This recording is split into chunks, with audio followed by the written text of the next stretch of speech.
ጦርነት ከተነሳ ግን ግዴታቸው የሚሆነው አሁንም በፕሪቶሪያ ማዕቀፍ ውስጥ ነው።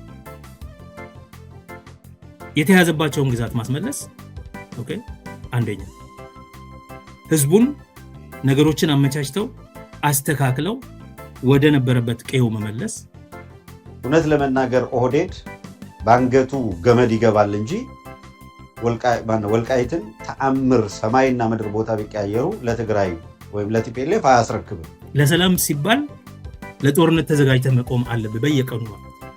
ይሄ ያሳዝናል፣ ግን አማራጭ የለም። ኦህዴድ ግን በአጠቃላይ ሰሜናዊ ኢትዮጵያን ለአንዴና ለመጨረሻ ጊዜ አቆስምኖ በታትኖ ደማቃብቶ ወልቃይትንና ራያን እንደ ካሽሚርና እንደ ጋዛ ሰርጥ ተጠቅሞ ዘላለም እያዋጋ 4 ኪሎ ላይ ኃይል አጽንቶ አገሪቷን በሚፈልገው ልክና መጠን በዝብዞ የሚፈልገውን ነገር እስኪፈጽም ድረስ መቆየት ይፈልጋል በ4 ኪሎ። እዚህ ላይ ሊደረግ የሚገባ ጥንቃቄ አሰብ ሂደን እንዋጋለን ሲሉ ሽመልስ አብዲሳ ቀይ ባህር ላይ ሂደን ኢሬቻን እናከብራለን ከሚለው ጋር ብቻ የሚያያዝ ነው።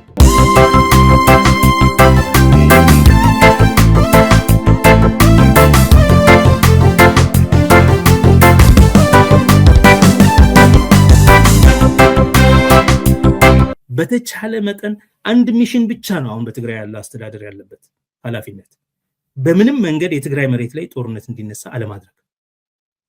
ጦርነት ቢነሳ በተለያየ ምክንያት የትግራይ መሬት ላይ እንዳይሆን የማድረግ ኃላፊነት ነው ዋናነት ቀዳሚው ተግባሩ ማለት ነው። ከዛ በመቀጠል ነው ሌላው ነገር ሁሉ የሚመጣው። የፕሪቶሪያን ስምምነት ለማስፈጸም ለማስተግበር ማስገደድ አይችልም የትግራይ መንግስት። ፓርትነር ነው የስምምነቱ። ያንን ብቸኛው ላይፍ ላይን ስለሆነ ብቸኛው ፍኖተ ካርታ ስለሆነ እሷ ላይ መጠምጠሙ የግድ ነው። ነገር ግን በአንድ እጅ ማጨብጨብ ይሆናል። በዛ በኩል ኦሬዲ ተጥሷል ብቻ ሳይሆን ተጥሏል። ጋራንቶር ቢኖር ኖሮ ይህንን መንግስት አንገቱን ይዞ እንዲተገብር ያስገድደው ነበር። ጋራንቶር ስለሌለ እንደ ልቡ ሆኗል። የአሜሪካ መንግስት ኢንትረስትድ አይደለም። የዩሮፒያን ዩኒየን በቃ ሰው መገዳደል አቁሟል፣ ስለዚህ ጨርሰናል አይነት ነገር ብሏል። እንደዚሁ እየተነታረከ እንዲቀጥል ነው የሚፈልጉት። ኦኬ የኬንያ መንግስት ለራሱም የተዋከበ መንግስት ነው። ሶ በዚህ ሁኔታ ውስጥ ጋራንቶር ስለሌለ እነዚህ የትግራይ ኃይሎችን ወደ ጦርነት የመተናኮል ነገር ነው ያለው። የትግራይ ባለስልጣናት በትዕግስት መቀመጥ አለባቸው። በተቻለ መጠን ጦርነት በክልላቸው ውስጥ እንዳይካሄድ ማድረግ አለባቸው። ጦርነት ከተፈጠረ ግን ጦርነት ከተነሳ ግን ግዴታቸው የሚሆነው አሁንም በፕሪቶሪያ ማዕቀፍ ውስጥ ነው። የተያዘባቸውን ግዛት ማስመለስ ኦኬ አንደኛ ህዝቡን ነገሮችን አመቻችተው አስተካክለው ወደ ነበረበት ቀየው መመለስ። ለስንተኛ ዓመት አሁን በሜዳ በክረምት ማሳለፉ በጣም ልብ የሚሰብር ነገር። ህዝቡን መመለስ፣ ህይወት በተረጋጋ መንገድ እንዲቀጥል ማድረግ። በዛ ጦርነት ሊደረግ ይችላል። የግድ የሚመጣባቸው ጦርነት ካለ እነዚህን የማድረግ ነው አላማው የሚሆነው ማለት ነው። መመከት ብቻ ሳይሆን እነዚህ ነገሮች በጉልበት፣ ምክንያቱም የፕሪቶሪያ ስምምነትን አልቀበልም ካለ ጨዋታው the rule of the game is changing now. so ይሄ አማራጭ፣ ይሄ ግን እኔ ማልፈልገው አማራጭ ነው። I'm sure የትግራይ መንግስት ሰዎችም በፍጹም የሚቀበሉት ነገር አይደለም። now በየሂደቱ ይሄ ህገወጥ ነው ምናምን እያለ መሄዱ አይቀርም። አሁን ስለ ምርጫም አይደለም ስለምንም አይደለም። እዛ ክልል ውስጥ ጦርነት እንዳይፈጠር በሚቻል መጠን በብስለትና በጥንቃቄ ዝም ብሎ በትዕግስት ማየት ነው። ከዚህ አልፎ ተኩስ የሚጀምሩ ከሆነ ግን the ultimate ነው የሚሆነው ማለት ነው። ግዛቱን ማስመለስ፣ ህዝቡን መመለስ፣ የሚያስፈልጉ ሌሎች የትግራይ ክልል ጉዳዮችን ሁሉ ማስፈጸም ግዴታው ይሆናል። now unfortunately ጦርነት ስለማትፈልግ ለጦርነት መዘጋጀት አለብህ። ለሰላም ሲባል ለጦርነት ተዘጋጅተህ መቆም አለብህ በየቀኑ ማለት ነው። ይሄ ያሳዝናል፣ ግን አማራጭ የለም። ከዛ ባሻገር ግን ይሄም ለረጅም ጊዜ መሆን የለበትም። ይሄም ለረጅም ጊዜ በሆነ መጠን ለሰላም ሲባል ዘብ የቆመው ጦር ይደክማል። ኦሬዲ ትሰማለህ፣ ቲዲኤፍ እንደዚህ ጠየቀ፣ ቲዲኤፍ እንዲህ ይሁን አለ። ተቃዋሚዎቹ ደግሞ አሁን በዛ ሳይድ የገባው ቡድን ይሰረስራቸዋል እየሄደ ይኸው ምንም ነገር እያገኛቸው አይደለም ነው። ሶ ያ እንዳይኖር ይሄም ራሱ የተጠንቀቅ ጉዞም ገደብ ሊኖረው ይገባል። በዚህ ጊዜ ውስጥ እንዲመደረግ አለበት። ለመንግስትም አልቲሜትም ሊሰጠው ይገባል። ይሄንን የልጆች ጨዋታ ተው፣ ይሄን ነገር አድርጉ፣ ከዚህ ዘመን በኋላ አይቻልም መቀጠል ነው።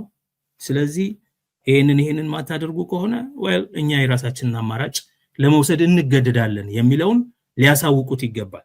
ጠንከር ያለ ግን በሳል የሆነ የድርድር አቅም ማጎልበት ግዴታ ይሆናል ማለት ነው። የሰላም ሁክ ሆኖ ያገለግላል ፕሪቶሪያን ማስተግበር አለባቸው። ፕሪቶሪያን ግን በአንድ እጅ እያጨበጨቡ ሊያስተገብሩት እንደማይችሉ ተናግረናል። ምርጫ የሚባለው ነገር እንግዲህ የምርጫ ቦርድ እዛ እንዳይገባ ለትግራይ ህዝብ ገና የተፈናቀለው ህዝብ ወደ ቦታው ለመመለስ አመቺ ሁኔታ የለም። የተለያዩ ችግሮች ነበሩ። ኦፍ ኮርስ ያዝ ላይ በፍጥነት ለመሄድ ያልተቻለበት አሁን የነ ኮሎኔል ደመቀ መንግስት የሚያስተዳድረው ምዕራብ ትግራይ ላይ ያንን ህዝብ ማስፈር በጣም አስቸጋሪ ነው የሚሆነው። በአማራ በኩል again የአካባቢ የኛ ነው የሚለው ጥያቄ ወደ ኋላ አላለም። የኛ ነው የሚለውም ነገር በሬፈረንደም ይባላል። ሬፈረንደምም ቢሆን በተረጋጋ ሁኔታ ነው መጀመሪያ ዲስአርም ተደርጎ ስቴተስ ኮ አንቴ ተመልሶ በዛ ሁኔታ ውስጥ ነው መሆን የነበረበት። አሁን ባለው ሁኔታ ብዙ ነገር ይባላል። ያ ሁሉ አይ ቲንክ አግባብ አይደለም። በመሰረቱ መሆን ያለበት ስቴተስ ኮ አንቴ ተመልሶ ህዝቡ በቦታው መመለስ አለበት። ከዛ ነው ምን ጀምረው እንቅስቃሴ የሚለው ነገር መግባባት አለብን። አይ ዶንት ኖ ከአማራ ኃይሎች ጋር እንዴት አድርጎ በዚህ ጉዳይ ላይ መናበብ ይቻላል። በሚኖ አትሊስት ለጊዜውም ቢሆን አንድ የሆነ ነገር መደረግ አለበት። እሱን ካደረግን በኋላ ግን ምርጫ የሚባለው አሁን የብልጽግና ሊያደርገው የሚፈልገው ምርጫ በትግራይ ክልል በምን አይነት አግባብ እንደሚደረግ አላውቅም። ምክንያቱም በአንድ በኩል የጦርነት አዋጅ እየታወጀበት ጦርነት አይቀርም እየተባለ ኢቭን የትግራይ ተቃዋሚ ነን የሚሉት ሰዎች እኮ እንዋጋለን እያሉ እየተባለ በሌላ በኩል ምርጫ እዛ ክልል ውስጥ ለማድረግ መዘጋጀት it doesn't make sense። ስለዚህ የምርጫ ቦርድ መግባት አልቻልኩም ይላል። የምክክር ግሩፕም አልገባው መግባት አልቻልኩም ይላል። ኦፍ ኮርስ ማን ከልክሎት እንደሆነ ብዙም አላውቅም፣ መረጃው የለኝም ለምን መግባት እንዳልቻሉ። ነገር ግን ባለው ሁኔታ ውስጥ ምርጫም ምክክርም የማድረግ ሁኔታ በትግራይ ላይ በየቀኑ የጦርነት ዛቻ እየተካሄደ በጦርነት አክቹሊ እየተደረገ በአፋር በኩል የነበረውን ጉዳይ ታስታውሳለህ። እየተደረገ የምርጫና የሰላማዊ አገራዊ መግባባት ውይይት የምታደርግበት ሁኔታ ይኖራል ብዬ እኔ አላምንም። ግን የትግራይ በተጠንቀቅ መሆን አለበት። አሁን ከመቼውም ጊዜ በላይ አንድ ምናልባት በጥንቃቄ በብስለት በትዕግስት መቀመጥ ብቻ ሳይሆን አልቲሜተም ማስቀመጥ ያስፈልግ ይሆናል። ማለት ይሄን ያህል ጊዜ በዚህ ያህል ሁኔታ እንደዚህ ቆይተናል፣ ግን በዚህ ጊዜ ውስጥ አትሊስት መሰረታዊ የመተማመን እርምጃዎች ኮንፊደንስ ቢልዲንግ እርምጃዎች ካልተካሄዱ አማራጭ እያጣ ነው ይሄ ህዝብ። ከዚህ በላይ ሊራብ፣ ከዚህ በላይ ሊቸገር፣ ከዚህ በላይ ተፈናቅሎ ሊቆይ፣ ከዚህ በላይ የሰላም የኢንሴኪዩሪቲ ሁኔታ ውስጥ መኖር አይችልም ብሎ በግልጽ የጀነራል ወረደ መንግስት ሊያስታውቅ ይገባል። ሌላው አንዱ ችግር የጀነራል ወረደ መንግስትም የቴኒዩር እያለቀ ይመስላል። ከዛ ቀጥሎ ምን ይሆናል የሚለውም አጠያያቂ ጉዳይ ነው። ሆን ብሎ ነው የሚያራዝመው አብይ ይሄን ሁሉ። መንግስት የለሽ እንዲሆን ይፈልጋል ያ ክልል። ህዝቡ ድርጅት የለሽ እንዲሆን ይፈልጋል። ከህዋት ጋር ህዋትን በብዙ መንገድ ልትተቸው ትችላል። በብዙ መንገድ ከኔ በላይ ህዋትን ሲተች የኖረ የለም። ግን ህዋትን የማፍረስ አላማው ለትግራይ ህዝብ ዲሞክራሲ ከማሰብ የመነጨ አይደለም። ለትግራይ ህዝብ የተለየ አዲስ ፓርቲ ለመፍጠር ተፈልጎ አይደለም። የትግራይ ህዝብ ድርጅት የለሽ፣ ከለላ የለሽ፣ ጥላ የለሽ እንዲሆን ስለማድረግ ስለሚፈልግ ይሄንን በተደጋጋሚ ተናግሬያለሁኝ። ዛሬም ይሄንኑ ደግመዋለሁ። ያን ድርጅት የማፍረሱ እንቅስቃሴ ለትግራይ ህዝብ ዲሞክራሲ ነፃነት ተብሎ ሳይሆን ህዝቡ ድርጅታዊ ከለላ እንዳይኖረው ለማድረግ ሌሎች አካባቢ ህዝቦች ላይ የተፈጸመው ነገር እዛም እንዲፈጠር ለማድረግ ስለሆነ ድርጅቱን የማፍረሱን እንቅስቃሴ ላይ በጣም ቢጠነቀቁ ጥሩ ነው ብዬ አስባለሁ። በዛን ጊዜ የነበረው አስተሳሰብ ምንድነው? የትግራይን ፖለቲካ ኦንቦርድ አደርጋለሁ፣ ለኤሊቱ አንዳንድ ጥቅም ሰጥቼ እሱን ማፍረስ አለብኝ። ምክንያቱም ሊንች ፒን ሆኖ ያለው ኢንተርናሽናል ሪሌሽንም ያለው የተደራጀ ስርዓት ያለው ወታደርና የጦር ልምድም ያለው ያ ስለሆነ ያንን ከመሃል ካወጣው ኤርትራ ከመሃል ኢትዮጵያ ጋር የሚገናኝበትን ነገር ሁሉ ሰብራለሁ። ስለዚህ እሱን ምንድነው በጥቅማ ጥቅም እሱ መቼስ ማታለል ይችላል፣ ሌላው ሰው ማሰብ አይችልም። እና እንደዛ አድርጌ ለኤሊቱ አንዳንድ ነገር የባንክ ብድር ምንም የተያዘባቸውን ሀብት ምንም በመልቀቅና ያንን በማላላት ላይ ያለው የሚል ሐሳብ ነበረው። መጀመሪያ አካባቢ ያለው ነገር እንግዲህ ወደ ኤርትራ የመዝመቱ ነገር አልተሳካለትም። በአማራ በኩልም ድጋፍ አላገኘም፣ በትግራይ ኃይሎች በኩልም ፈቃድ ስላላገኘ እንግዲህ ያ ፕሮፓጋንዳ ስላልሰራለት ኤርትራ ጋር የነበረውን ነገርም ለጊዜው አቆመው። ስለዚህ በእጁ ያለው ምንድነው? አሁን ምርጫ የሚባለውም ነገር አለ። ስለዚህ ይሄን ምርጫ የሚባለውን ነገር ማድረግ ካለብኝ ደግሞ ወየውላችሁ ብሎ ካድሬዎችን ማሰባስቦ መከላከያውን በሙሉ አድርጎ አማራ ክልል ላይ አሁን በየቀበሌው ነው እንትን ያለው የወረደው ወታደሩ ማለት ነው። ኢቭን የገበሬውን ሽምብራ እናንተን ሁሉ እየበላ በየቤቱ እየገባ በጣም አደገኛ እንትን የፈጠረው አሁን ቴዲ እንትን ፋኖችን አያገኝም፣ ግን በህዝቡ ላይ ያደረሰ ያለው እንግዲህ ያ ምንድነው? ምርጫ የሚባለውም ካልተደረገ ፋኖም ካልጠፋ ወደ የትኛው አቅጣጫ ለመሄድ አልችልም። አሁን ታክቲካሊ ትግራይም ማድረግ ማልችልበት ነው፣ ኤርትራ ላይም አላረግም፣ ላረግ የምችለው ራሴ ባያስኩት ህዝብ ላይ መዝመት ነው ብሎ ለጊዜው ይሄንን ጀምሯል። ይሄንን ሲያረግ ግን በትግራይ ውስጥ ምን አደረገ? ለመደራደሪያም ይሁን ወደ መጨረሻው ለመሄድ እነዚህን ሳንክሽኖች አደረገ ቴዲ። ያንን የባንክ የኢፈርትን መዝጋት፣ በጀቱን ማስቀረት፣ ሌሎች ያልታወቁ ማዕቀቦች ማድረግ፣ በጦርነት መተንኮስና እንደዚህ አደረገ። እንግዲህ እነዚህ ለመደራደር የተደረጉ ኤስኬሌሽንስ ናቸው ወይስ ደግሞ የዋናው ጦርነት አካል ናቸው የሚለውን ወደፊት በሂደት የምናየው ሆኖ ግን ከትግራይ ጋር አንድ ነገር እንደፈለገ እንግዲህ እነሱም ደግሞ በደረጃው ያ ነገር መልክ ማስያዣ መንገድ ካለው ምናልባት ብለው እንግዲህ ለመነጋገር መጥተዋል ማለት ነው። ይሄ እንግዲህ አብይ ለማታለል ያንን አስፈራርቶ ከዚህ በኋላ እንደ ድሮ መብራቱንም ስልኩንም እቆራርጣለሁ ብሩን ብቻ አይደለም ያለዛ ሰጥረጭ ብላችሁ እኔ በምላችሁ ተንበርክካችሁ ግቡ ነው የሚለው ወይስ እውነተኛ ለሆነው ለችግሩ አጠቃላይ መፍትሄ ለመፈለግ ዝግጁ ይሆናል ስትለኝ እኔ በጭራሽ የአብይ ባህሪውም አይደለም፣ ችግሩም ስትራክቸራል ነው። ስትራክቸራል ኢን ሴንስ አንድ ቦታ የተፈታው ችግር ለሌላው ችግር መፍትሄ ካላመጣና አጠቃላይ የኢትዮጵያን ችግር በሚፈታ መልኩ ነገሮች ካልተያዙ አንተም መግቢያችን ላይ እንዳልከው ችግሮቹ በክር የተያያዙ ናቸው። አንድ ሀገር ነው። ይሄንን በሰፊው አስቦ አጠቃላይ ኢትዮጵያ የት ነው ያለችው፣ ከየት ተነስታ ወዴት ትሄድ፣ አካባቢውም አጠቃላይ ሀገራዊ የሆኑ ችግሮች በምን ደረጃ አድሬስ ይደረጉ፣ ለዚህ ባለድርሻ አካላት እነማን ናቸው፣ ይሄንን ስለመፍታት አቅጣጫው ምን ይሁን ብሎ ያንን ኢጎውንና ገለባነቱን አራግፎ ጥሎ መሬት ይዞ አብይ መፍትሄ ይፈልጋል ወይ ብትለኝ አሁን ገና ነው። ያ ካልሆነ ደግሞ የሚደረጉት ውይይቶች ሁሉ ከአንድ ቀን የሚዲያ ሸፋን ባለፈ ችግሩን በመሰረቱ አድሬስ ስለማያደርጉ እዚህም እዛም እያለ ነገሩ ጦርነቱም ሆነ ምን የሚቀር አይመስለኝም። እውነት ለመናገር ኦህዴድ ባንገቱ ገመድ ይገባል እንጂ ወልቃይትን ተአምር ሰማይና ምድር ቦታ ቢቀያየሩ ለትግራይ ወይም ለቲፒኤልኤፍ አያስረክብም። ይሄንንም ማያደርገው ለአማራ ህዝብ በማሰብ አይደለም ነው።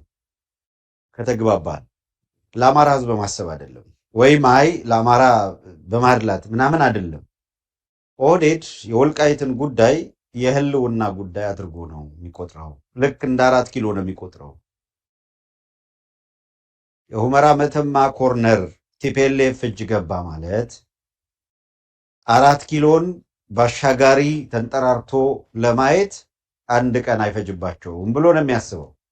ያንን በተቆጣጠሩ ማግስት እንኳን ያን ተቆጣጠረው ያን ሳይቆጣጠሩ ከኤርትራ ጋር ትንሽ ጤናማ ግንኙነት ተፈጠረ ሲባል ቲፒኤልኤፍ የሚያስፈልገውን የጦር መሳሪያ እና ሌሎች የሎጂስቲክ ድጋፎች በዚያ በኩል ሊያገኝ የሚችልበት እድል ተከፍቷል ተብሎ 4 ኪሎ እኮ ብርድ ሲያንቀጠቅጠው የሚውል አመራር ነው ያለው በጭንቀት እነ ባጫ የወጡ እሪ የሚሉት እነ ኩማ ምናምን ከያሉበት እነ ሽፈራው ጃርሶ ተጠርተው ሀገር ቤት የገቡት ኦህዴድ በየቀኑ ስብሰባ እየተቀመጠ ማልቀስ የጀመረው ከምን ይመስላችኋል? ሌላ ነገር እኮ አይደለም። እዛ አካባቢ ያለው ነገር 4 ኪሎ ሼክ እንደሚያደርግ ስለሚያውቁ ነው። ሪያሊቲው እሱ ስለሆነ ነው። ቲፒኤልኤፍ ይሄንን መንገድ እገፋበታለሁ ብሎ ትንሽ እርምጃ ወደፊት በሄደ ቁጥር በራሱ ላይ ጎትቶ የሚያመጣው አደጋ፣ በክልሉ ህዝብ ላይ ጎትቶ የሚያመጣው አደጋ እቺን የኦህዴድን ጫወታ የሚቀለብስ አዲስ ነገር፣ አዲስ ስትራቴጂ መምጣት አለበት የሚለውን ግፊት እና ሐሳብ ባለመቀበል እዚህ ላይ ታክቲክ፣ እዚህ ላይ የሆነ ነገር እጠቀማለሁ ብሎ ማሰብ ጉዳት ነው የሚያመጣው ነው። ቲፒኤልኤፍ እየሄደበት ያለውን መንገድ ያጢን በተደጋጋሚ የሚነሳው ለአንድ የሆነ አካል ከማሰብ ካለማሰብ ጋር የሚገናኝ አይደለም። እነሱ በሚተረጉሙበትም ልክ የሚሄድም አይደለም። ኦህዴድ ግን በአጠቃላይ ሰሜናዊ ኢትዮጵያን ለአንዴና ለመጨረሻ ጊዜ አኮስምኖ በታትኖ ደም አቃብቶ ወልቃይትን እና ራያን እንደ ካሽሚርና እንደ ጋዛ ሰርጥ ተጠቅሞ ዘላለም እያዋጋ 4 ኪሎ ላይ ኃይል አጽንቶ አገሪቷን በሚፈልገው ልክና መጠን በዝብዞ የሚፈልገውን ነገር እስኪፈጽም ድረስ መቆየት ይፈልጋል። በ4 ኪሎ ቲፒኤልኤፍ ለምን የራሱን አያይም? ልክ ከ4 ኪሎ እንግዲህ 27 ዓመት ኢህአዴግን በበላይነት እየገዙ ህወሓቶች እየገዛችሁ ወይም ደግሞ ቀጥተኛ መልእክት ከቆያችሁ በኋላ ከ4 ኪሎ መገፋት ሲመጣ እና መቀሌ በሄዳችሁ ማግስት ስብሰባ አድርጋችሁ ወዲያውኑ ማሰብ የጀመራችሁት ምንድን ነው? እንዴት ዲፋክቶ ስቴት እንሆናለን፣ እንዴት ተነጥለን አገር እንሆናለን ወደሚል እሳቤ ነው የሄዳችሁት። ኢነሜን ታይም እናንተ ያደረጋችሁትን ኦህዴድ ያደርገዋል። በተሻለ መንገድ ነው ሊያደርገው የሚፈልገው። ቲፒኤልኤፍ በአጭር ጊዜ ውስጥ ከ4 ኪሎ ባረራለሁ የሚል ምንም አይነት ግምገማ ስላልነበረ ከሞላ ጎደል በክልሎች መካከል ኢኮኖሚክ ኢንቲግሬሽን ይምጣ የሚል አንድ ፕሮጀክት፣ ይሄ ሜጋ ፕሮጀክት ምናምን የሚባል ተነድፎ ተለጥጦ የነበረው የብሔር ፖለቲካ እየላላ እንዲሄድ፣ ይሄ የሚሆነው ደግሞ በኢኮኖሚክ ኢንቴግሬሽን ነው የሚል ስሌት ነበረ። which is መጥፎ ነው ማለት አይደለም። ነገር ግን የትኛው ከየትኛው በቅደም ተከተል የትኛው ከየትኛው ይሻላል የሚለውን ግን ከግምት ያላስገባ ያላገናዘበ ውሳኔ ነበረ። በኢኮኖሚክ ኢንቴግሬሽን ላይ እየሰሩ የነበሩትን ነገር እንደ መጥፎ ነገር ሳይታይ፣ ነገር ግን በማህበረሰቡ ላይ ሶፍትዌሩ ላይ ባልተሰራበት ሁኔታ ኢኮኖሚክ ኢንቴግሬሽኑ በአስተሳሰብ ማህበረሰቡ ላይ በአስተሳሰብ ይሄ የብሔር ያመጣችሁት የብሔር ፖለቲካ ሐሳቤ ላይ ለውጥ ባላመጣችሁበት እዛ ላይ ባልሰራችሁበት ሁኔታ በየትምህርት ቤት ውስጥ ጥላቻ በትምህርት ካሪኩለም ውስጥ አስገብተው እየነገሩ ከሌ የሚባል ብሔረሰብ ጨቆነን ከሌ ተጨቁነን ኖረን ምናምን የሚል ትርክት እየሄደ የጥላቻ መዝሙር እየተዘመረ ህፃናት ኪንደርጋርደን ጀምሮ አሁን ቀን ወጣላችሁ ጊዜው የናንተ ነው እየተባሉ እየተነገራቸው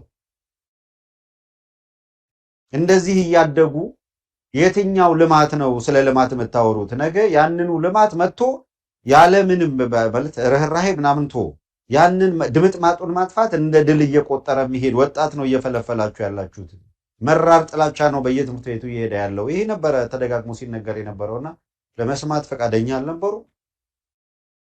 ስለዚህ ሜንሊ ያተኮሩት ኢኮኖሚክ ኢንቴግሬሽን የብሔርተኛውን ጠርዝ እየለጠጡ በኢኮኖሚክ ኢንቴግሬሽን እንፈተዋለን የሚል በጣም ለተራዘመ ጊዜ ማለት አይሆንም ማለት አይደለም፣ በጣም ረጅም ጊዜ ይፈልጋል። ትልቁ መሰረታዊ ነገር የትምህርት ፖሊሲው ላይ ማስተካከያ አድርጎ የሥነ ምግባር ትምህርት እንዲመለስ በማድረግ ህብረተሰቡ ሀገሩን ታሪኩን እንዲወድ በማድረግ የነበረውን የጥላቻ ትርክት መተውና የበለጠ አንድ የሚያደርገው ነገር ላይ ማጉላት ነበር። ስህተት ሰሩ። ኦህዴድ እንደዚህን እያንዳንዷን የተሰራች ስህተት አድቫንቴጅ አድርጎ ተጠቀመበት እኮ ነው እያለ ያለ ነው። አድቫንቴጅ አደረገው። አትሊስት ትላንት እሺ፣ ዛሬ እንዴት ይሄንን መረዳት ያቅታል? እጅግ የባሰ አጣብቂኝ ውስጥ ሲገባ እንዴት ዛሬ ይሄንን መረዳት ያቅታቸዋል? ምንድን ነው ችግራቸው? የሚያሰኘኝ ይሄ ነው። ትላንት የትላንት ነው፣ አለፈ። የትላንት ሁኔታ ብለን እንውሰድ። ያጠፋ በእያንዳንዱ ጥፋቱ ልክ የሚጠየቅበት የሚቀጣበት ጊዜ ይምጣ። ዛሬ ግን እንዴት ይህንን ማስተዋል ያቅታቸዋል? እንዴ ይህንን 40 ዓመት 50 ዓመት 60 ዓመት በፖለቲካ ውስጥ ቆይቶ የድርጅት ምናምን በፖለቲካ ውስጥ አልፎና እንቅስቃሴ መርቶ አሁን 4 ኪሎ ያለው ኃይል በወልቃይትና በራያ ጉዳይ ላይ ያለውን ኢንተረስት ምን እንደሆነ መረዳት እንዴት ነው የሚቸግራቸው? ይሄ እኮ ሀሁ ነው። አሰብ ሄደን እንዋጋ እያሉ ክሌም ሲያደርጉ እና አባዱላ ወጥተው አሰብ የወሎ ጠቅላይ ግዛት ነው የሚል ንግግር ሲያደርጉ ኦርዲነሪው ፖለቲካውን በአግባቡ በጥልቀት የማይረዳው አካል አሰብ የወሎ ጠቅላይ ግዛት ነው ብሎ አባዱላ መናገሩን ታሪካዊ እውነታውን ብቻ አስቦ ተርጉሞ በሬ ሆይ ሳሩን አይተህ ገደሉን ሳታይ እንደሚባለው ዝም ብሎ መንገድ ነው የሚጓዙ። ተመልከቱ። አባዱላ እያለ ያለው አዲስ አበባ ላይ ሰብሰብ ብለው የመሰረት ድንጋይ አስቀምጠው ወሎ ሰሜን ኦሮሚያ ነው የሚል ፖለቲካ አስቀምጠዋል። ወሎን በሰሜን ኦሮሚያ ውስጥ ያካተተ ካርታ ስለው እያንዳንዱ የተደራጁ ድርጅቶች እና የነመራራ ቢሮ ሳይቀር የተሰቀለው ካርታ ያ ካርታ ነው። ተመልከቱ። ወሎ ሰሜን ኦሮሚያ የሚል ትርክት አስቀምጠዋል። ቅርብ ጊዜ ከሚሴም ሲሄድ የተናገረው ንግግር አብይ አህመድ ሰምታችኋል። ወሎ ሰሜን ኦሮሚያ ነው ይሄንን እንጠቀልላለን ብለው ወሎ ቤተ አማራን ከሌላው ከጎንደር፣ ከጎጃም፣ ከሸዋ የሚለይ የፖለቲካ ትርክት እያስቀመጡ እያደራጁ ባለፈው ጊዜ በሃይማኖት የመጡበትን ታውቃላችሁ። አሁን ስርስሩን ያንን የሚያደርጉና የሚበታትኑት ኃይል አደራጅተው እየተንቀሳቀሱ እኮ ነው። የፋኖን ኃይል በሁሉም አስተሳስሮ አማራውን አንድ ያደረገ መሆኑን ስለሚያውቁ የሃይማኖት አጀንዳ ያለው ነው የምናምን ያለው ነው የሚል ትርክት ሆይ ሆይ ያሉ ለዛ የሚጠቀሙበት አጀንዳ ወርወር ተደረገላቸው። ያልሄዱበት ርቀት የለም ጎበዝ፣ ያልሄዱበት ርቀት የለም። እንደዚህ ያለ ሁኔታ እየፈጠሩ ነው እየቀጠሉ ያሉት። እዚህ ላይ ሊደረግ የሚገባ ጥንቃቄ አሰብ ሂደን እንዋጋለን ሲሉ ሽመልስ አብዲሳ ቀይ ባህር ላይ ሂደን ኢሬቻን እናከብራለን ከሚለው ጋር ብቻ የሚያያዝ ነው። ስለዚህ አንተ ከምታስበው ከምታምነው የአማራ ሕዝብ መሰረት ከሆነው የቤተ አማራ ወሎ ቤተ አማራ ሕዝብ ታሪክ ጋር ከአማራነቱ ጋር የተሳሰረ ጥያቄ እየተነሳ ነው ብለህ እያሰብክ ከሆነ እና አባዱላ የሚያነሱት ስህተት ነው።